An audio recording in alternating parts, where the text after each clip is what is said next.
భక్తివన్న ప్రేక్షకులకి శుభోదయం 10-11-2025 స్వస్తి శ్రీ చాంద్రమాన విశ్వావసునామ సంవత్సరం దక్షిణాయనం శరదృతువు కార్తీక మాసం కృష్ణపక్ష పంచమి సోమవారం పంచమి ఉదయం 7:55 వరకు అనంతర షష్ఠి పునర్వసు నక్షత్రం రాత్రి 1:24 వరకు వర్జం మధ్యాహ్నం 1:57 నుండి 3:29 వరకు దుర్ముహూర్తాలు మధ్యాహ్నం 12:07 నుండి 12:52 వరకు మళ్ళీ మధ్యాహ్నం 2:22 నుండి 3:07 వరకు దుర్ముహూర్తాలు సూర్యోదయం 6:06 సూర్యాస్తమయం 5:23 అమృతగిరి రాత్రి 11:07 నుండి 12:38 వరకు రాహుకాలం ఉదయం 7:30 9 వరకు రాహుకాలం శుభ సమయం ఉదయం 6 గంటల నుండి 7 గంటల వరకు శుభకాలం మధ్యాహ్నం 3 గంటల నుండి 4 గంటల వరకు శుభకాలం సాధ్యాయోగం రాత్రి 7:03 తైతుల కరణం ఉదయం 7:55 గరంజి రాత్రి 7:02 వరకు ఈరోజు పునర్వసు నక్షత్రం కార్తీక సోమవారం కావడం విశేషమైనటువంటిది రోజుగా చెప్పబడుతోంది.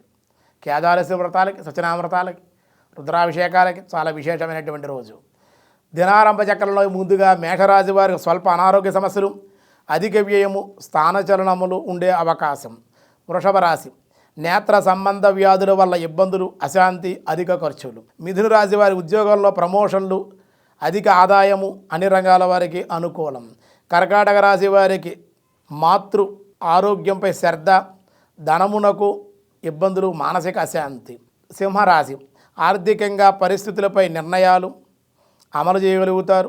కన్యారాశి పని చేసే చోట ఒత్తిడులు అపార్థాలు అవమానాలు ఉండే అవకాశం. తులారాశి విద్యార్థులకు అభివృద్ధి రాణింపు విదేశీ ప్రయత్న అనుకూలతలు.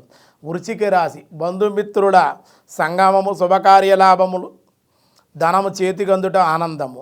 ధనస్సు రాశి పుణ్యక్షేత్ర సందర్శనములు కుటుంబంలో శుభకార్యాలు ఆనందము ధనయోగము. మకర రాశి వారికి శుభవార్తాశ్రవణములు శుభకార్య నిర్వహణ దూర ప్రాంత ప్రయాణాలు అనుకూలం. కుంభరాశి వారికి ఆధ్యాత్మిక దైవభక్తి దైవ కార్యాల్లో పాల్గొంటారు ఆనందము.